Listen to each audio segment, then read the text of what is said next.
Baldatan Maïtan, le pays mort. On trouve cette curieuse expression sous la forme accusative, en arabe le mansoub, dans quelques passages coraniques. De quoi s'agit-il donc ?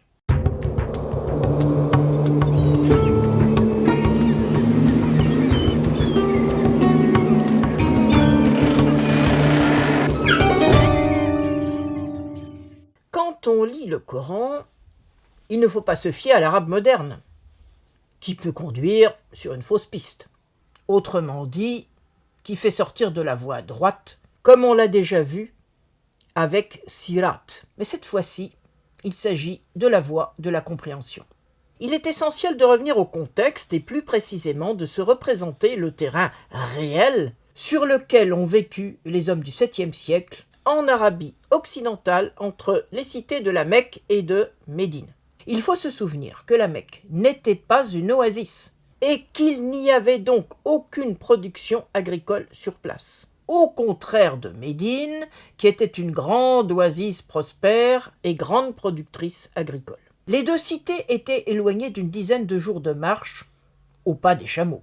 Les Mécois étaient donc contraints de se déplacer constamment. Ils étaient de ce fait beaucoup plus proches d'un milieu pastoral que d'un monde d'agriculteurs. Cela explique pourquoi les représentations du désert sont très présentes dans la partie des révélations mécoises du Coran. C'est justement le cas ici, avec l'expression « Baldatan Maïtan ». Le pays mort, c'est tout simplement une manière de se représenter une terre sans aucune végétation.